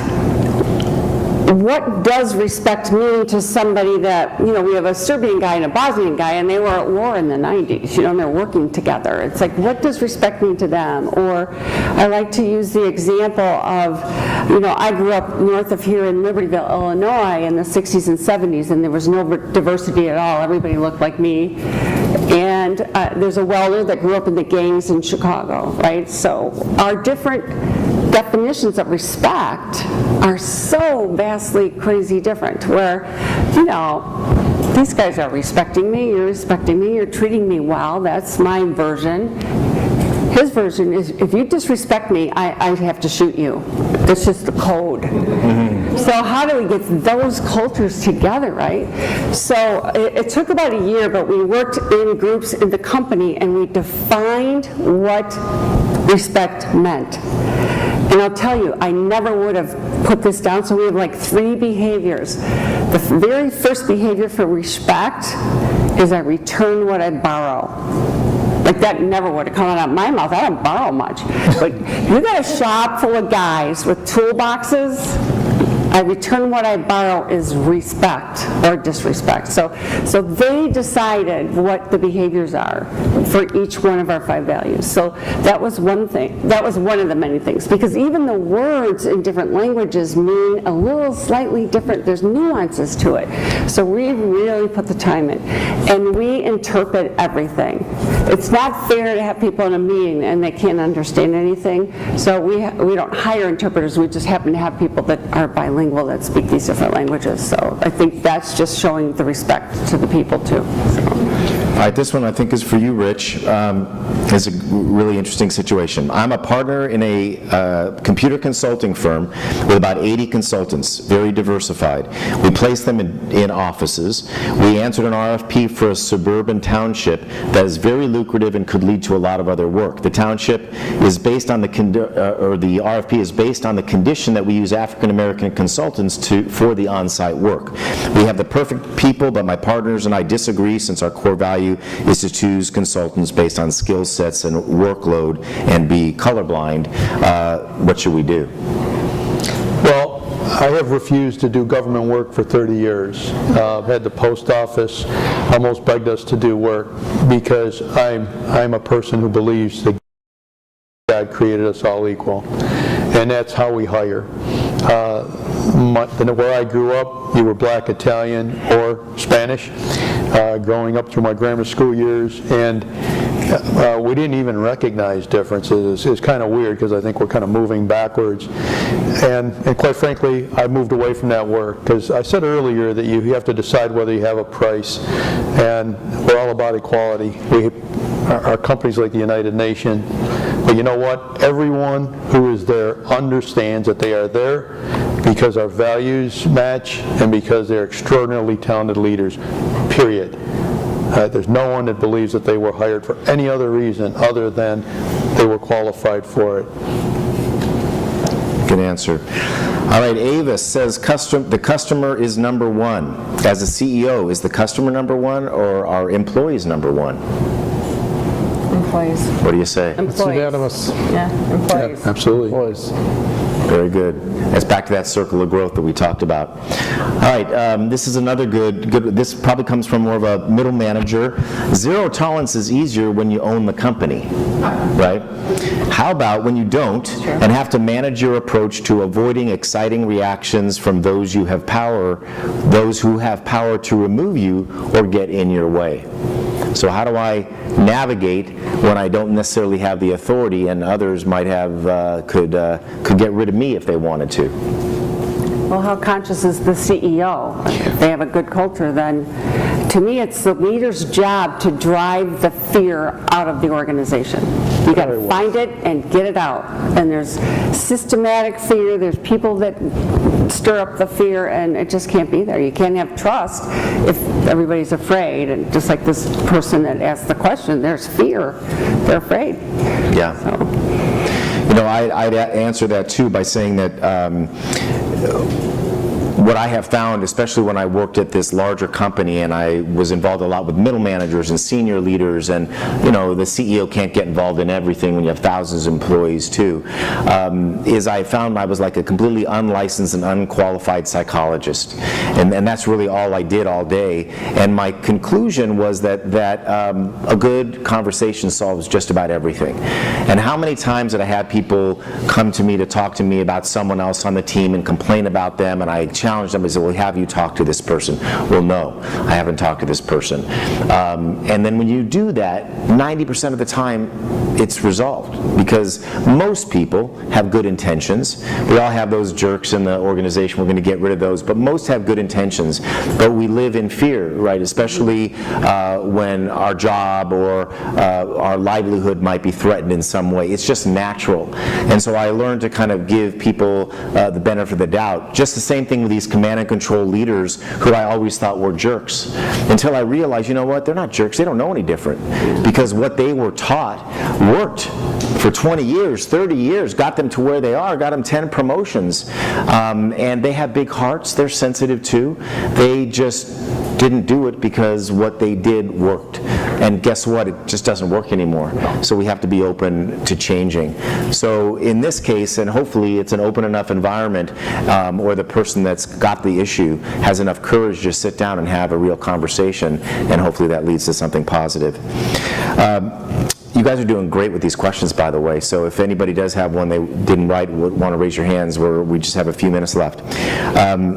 A positive, motivating culture has been described as a company's greatest competitive advantage. What do you consider other keys to sustainable success besides culture?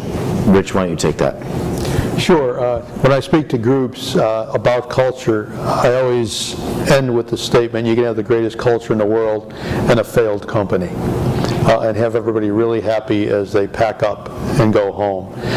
A great culture has to be accompanied by a great strategy. What does that mean? You understand your markets, you understand your value proposition, you ensure that that value proposition is one that provides some unique advantages over competitors, and you execute it through this great culture that you've created. But I think that we would be all foolish to think that we could do all these great things, you could post these values, you could feel great about all these values, but you don't combine it with the execution of a great, insightful strategy. One thing that Tom talked about earlier, also accountability. You think everybody's nice and happy, that doesn't mean no accountability. You got to get your results. You know, something that comes to mind too, and just reading that question, is the ability to actually sell the culture. And something that we were able to do in our company, and I think if we all realize every company is going to be commoditized at some point. There's nothing sexy about being in a call center business. And we realized that what we could sell was who we are, not what we do. And if each of you could think about that, how you can sell who you are and train your people the same way. And it's very easy to sell the features and benefits of what we do, but there are other companies that can at least say they have the same features, the same benefits that you do, and do it better. How today can you honestly differentiate yourself? And to me, the culture of your organization is a tremendous way to build your brand and to really become thought leaders in any industry that you're in. Well, we have taken, I think, enough of your time. Wonderful questions. I'd like to give a round of applause to our panelists.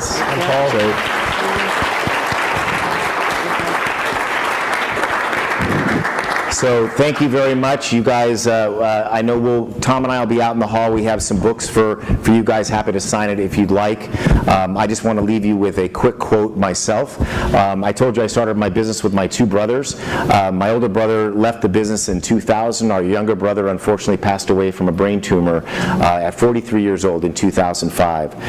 But I remember when I went to his funeral, someone came up to me and he said, you know, I used to go cycling with your brother. And Barry used to love to ride, and I'm sure some of you love to ride as well. And he said, something always struck with me was that, he goes, you know, Paul, in the back of a bike there's a sprocket, and if you're pedaling in the smaller sprocket, it's a little easier to pedal, and if you're pedaling in the big sprocket, it's tougher to pedal. And he said, we would be on these rides, and your brother Barry would be the one yelling to the group, keep it in the big ring. Keep it in the big ring. Put your head down, pedal hard, take the challenge. Good things are going to happen, and ultimately you'll win. So I'd like to just leave that with all of you, from all of us, to say that if you keep it in the big ring, keep your head down, have a good set of core values, good things will happen both in business and in life. So thank you for having us today. Incredible, incredible. Stay up there. Can we get another round of applause? Everybody here, please. Really inspirational. Tom, I knew the minute we met this was going to be a great event. I hope everybody got as much out of it as I did. Paul, I was just thinking, I lost my mother when she was much too young, and somebody once told me it's not the days of your life, but the life in your days. And so I think we all have to really be that. And I want to use my opportunity to say thank you to my team that put this event together, starting with Billy Joe, and with Beth Gay, and with Eric, and with Ryan Moroney. Thank you very much for all your hard work in putting this together. Thank you again for coming. Thank you again to our sponsors. And I'm going to turn to Billy Joe to give you, because there's a lot more fun and food and good discussion, and some of the guys are going to be around here, and gals will be around for answering some questions later on in the next part. So please, hopefully you can stick around for a little bit longer, but here's Billy Joe to